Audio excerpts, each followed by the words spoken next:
여기 인덕원은 특징적인 게 평남, 평북, 인덕원이 이제 행정구역을 거의 평촌이랑 같이 해서 안양으로 움직이는데 약간 의왕시 내손이랑 포일이랑 마주하고 있다 보니까 행정구역이 달라지는 그 부분에서 약간 애들이 약간 톤을 달리할 수 있는, 그러니까 정말 얼굴을 달리하는 그런 면을 갖고 있는 동네인데, 안양은 사실 학군을 강점으로 두고 있는, 평촌 신도시를 강점으로 두고 있는 상황에서 사실 다른 지역에 비해서 가격 하락폭이 너무 특징적으로 나타난 구역 중에 하나다라고 말씀드릴 수가 있어요. 그래서 뭐 전국적으로 진짜 많이 빠진 데는 30~40% 빠졌다, 여기를 보시면 될 것 같아요.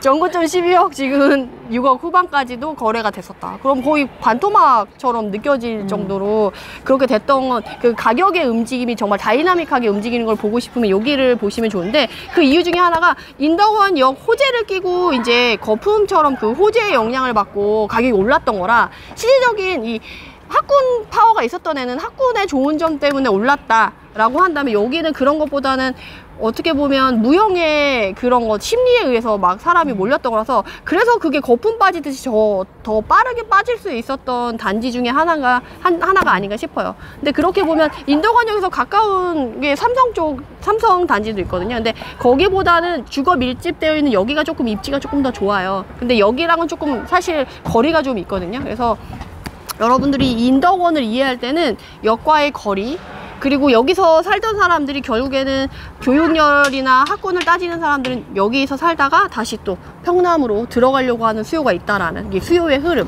그래서 만약에 근데 여기서 바로 사실 옆으로 가면 과천인데, 과천을 가긴 가격 차이가 또 너무 많이 나. 그래서 이 사람들은 사실 내가 상급지로 간다라고 하면 평남 지역을 들어가고, 여기보다 더 좋은 데를 간다 그러면 이제 분당 정도를 고려하는 사람들이지, 사실 과천을 바로 넘어가긴 좀 힘들어서 여기 사는 사람들의 수요의 흐름의 특징을 좀 알아보고, 여기 안에 수요는 평남, 평북과는 조금 더 다르다 라고 이해를 하시면 좀 더 좋을 것 같아요. 딱 와보니까 좀 분위기도 확실히 좀 느낌이 다르긴 해요.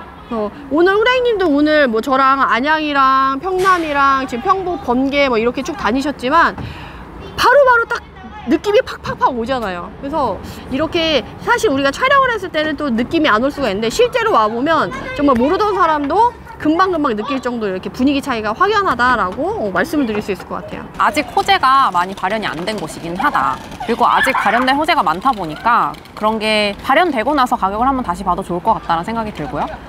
어떤 호재가 있죠?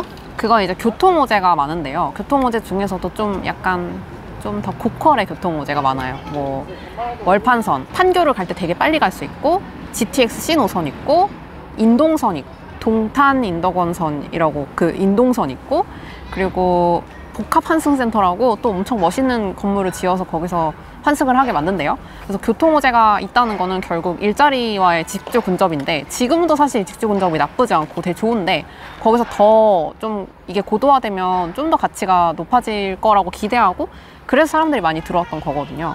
그런 호재들이 아직 남아있고 기대해볼 만하지 않을까라는 생각은 하고 있어요. 실거주로는 전 괜찮은 것 같아요. 실거주로는, 특히 강남 출퇴근할 때 실거주로는 저는 완전 괜찮은 것 같아요. 저는 계속 안양을 강남 출퇴근하는 사람들이 진짜 좋을 만한 곳, 판교 출퇴근할 만한 사람들이 되게 좋게 갈 만한 약간 배드타운 역할을 하는 좋은 곳이라고 생각하고, 인프라가 좋은 곳이기 때문에 그런 생활 편의성을 노리고 싶다면 안양 괜찮다.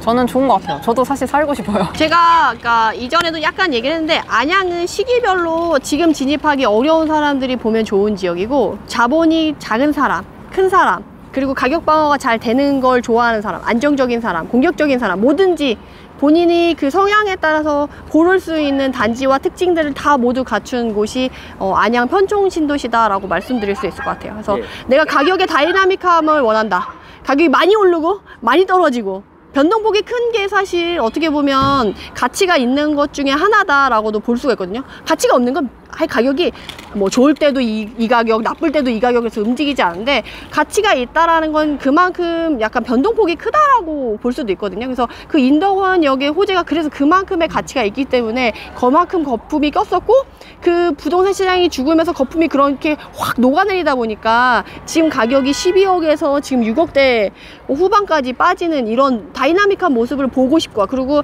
그런 공격적인 가격, 그리고 가격이 많이 빠진 물건을 찾는다. 그럼 여기 인덕원을 보시면 참 좋을 것 같아요. 대신에 나는 그런 거 싫어. 안정적인 걸 원해. 상승장의 흐름은 같이 타면서 가격 방어는 잘 되는 그런 곳을 원한다. 그러면 평남 지역의 핵심 구역을 가보시면 그걸 느낄 수가 있어요. 근데 요번에 또 제가 느꼈던 것 중에 하나는 평남 지역 자체가 지금 30평대가 대부분이 메인이거든요. 왜냐하면 학군 지역이기 때문에. 근데 그런 애들 세대수가 많다 보니까 투자자도 들어있고 시고주도 들어있는데 힘들다 보니까 그런 세대수가 많이 어울려져 있는 애들은 또 움직임이 있어요. 그러다 보니까 가격이 좀 빠졌어. 근데 평남 지역 안에서도 20평대 같은 경우는 정말 뭐 애 하나 키우는 사람이라거나 뭐 둘 키우는 사람까지는 조금 어릴 때까지 초등학교, 중학교까지는 좀 평대로 옮기기 전에는 가기 괜찮을 만한 세대거든요. 그래서 근데 그런 애들은 세대수가 많지가 않아. 되게 희소해요. 그래서 그런 애들은 가격이 1도 안 빠졌어. 공감물량 저기 7,000세대 막 2021년 말에 막 쏟아졌거든요. 1,000만원? 1,000만원 흔들렸나? 근데 그거는 비수기에도 흔들리는 정도거든요. 이사철 아닐 때. 그럼 그 정도로 희소성이 있는 애들은 탄탄해가지고 안정성이 진짜 빵빵하다는 거죠. 그래서 내가 성향에 따라서 안정성을 원한다, 진짜. 근데 그럼에도 불구하고 어쨌든 저점에 좀 좋은 절대가 낮은 거를 원하고 핵심 지역을 원한다. 그러면 여기는 꼭 빼놓지 말고 봐야 될 지역이다. 그리고 나는 투자 성향이 있다. 그러면 평촌역이나 번개역 인근의 소형 평형에 좀 낮은 가격대 애들을 임장을 가보면 기회를 잡을 수 있지 않을까? 그리고 또 하나 안양에서 볼 건 지금 사실 만안구랑 동안구랑 이렇게 확연하게 구분이 돼요. 근데 아까 메카트리아 가보셨지만 많이 멀지 않아요. 버스로 우리 한 20분 정도 이동했었거든요. 그리고 지금 만안구의 메카트리아 그 구역 같은 경우는 동안구가 갖고 있지 못하는 학군과 학원가가 지금 밀려서 그렇지 거기는 새롭게 떠오르는 약간 신구역 같은 그런 느낌으로 살아나거든요. 그래서 거기가 상권을 어떻게 살리고 그 주변 개발을 또 해 나갈 텐데 그것들을 얼마나 해 나가냐에 따라서. 그리고 그 월곡 판교선이 비산동 위로 올라가요. 동안구 위쪽으로.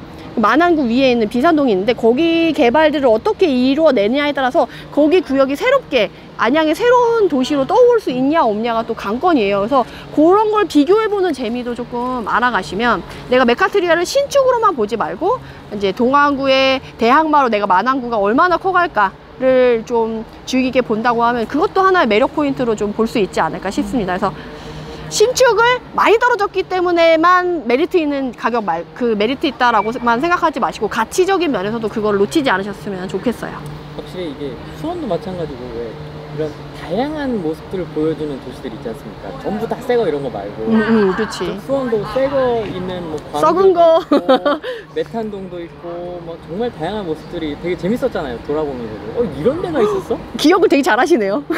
그랬잖아요. 근데 오늘도 여기를 돌아보니까 메가트리아 같은 데도 있고 또 이런 데도 있고 또 인도원 같은 데도 있고 이런 모습들이 되게 좀 공부할 것도 많고 이게 입지적으로도 좀 생각해 볼 것들이 많이 있지 않나, 투자의 관점에서. 네, 그래서 약간 이렇게 다양하게 있는 지역들이 배울 것도 많지만 그만큼 또 기회가 많아요. 그리고 자산에 따라서 자기 성향에 따라 그 지금 그런 분위기에 따라서 내가 갈 수 있는 고를 수 있는 단지의 성향들이 많기 때문에 이런 지역들이 되게 다양한 매력이 있고 다양한 스펙트럼이 있기 때문에 여러분들이 꼭 챙겨봐야 될 지역이라고 말씀드릴 수가 있는 거죠. 제가 어떻게 공부를 시작하게 됐는지도 좀 설명드리면 좋을 것 같은데 네. 일단 저는 좀 특이하게 집을 짓고 싶어가지고 짓는다고요? 네. 디벨롭. 네, 그래가지고 공부를 시작했어요. 네. 그래서 이 친구가 또 중개업을 하는 친구가 있어서 그 친구랑 디벨롭이랑 중개업을 같이 하는 친구가 있어서 그 친구랑 좀 그분이 꼬마 빌딩 수업을 여셔가지고 네. 그래서 2021년 4월이었나? 그때부터 꼬빌 임장을 좀 보러 다녔고 근데 보러 다니니까 제 현실을 알게 됐어요. 돈이 없다는 걸. 아, 그렇죠. 네. 그래서 현타 빠고죠. 나 여기 살 수 있을 것 같은데 너무 구리거나 아니면 갔는데 이걸로 돈이 안 되네? 약간 이런 느낌이 들어가지고 돈이 많아야겠다 해서 이제 아파트를 공부해야겠다라고 2021년 7월에 결심을 했죠.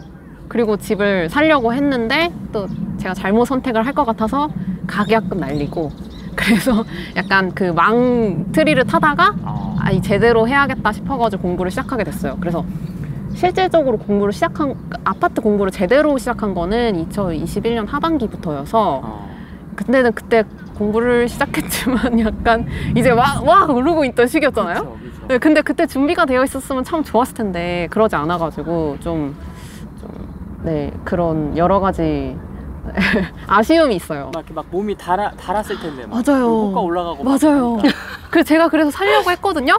근데 또 제가 대출을 또 받게 되는 일이 있어가지고 1억 이상 대출을 받으면 또 그게 안 되잖아요. 그 집을 사면 안 되잖아요. 그래서 1년 동안 또 안 사야지 하고 했는데 이제 이미 날아가고 이렇게 꺾이고 있는 시점이었어요. 그래서 오히려 잘 됐다 싶기도 하고 또 공부를 할 수 있는 준비 과정이었다고 생각을 하기도 하고 그런 것 같아요.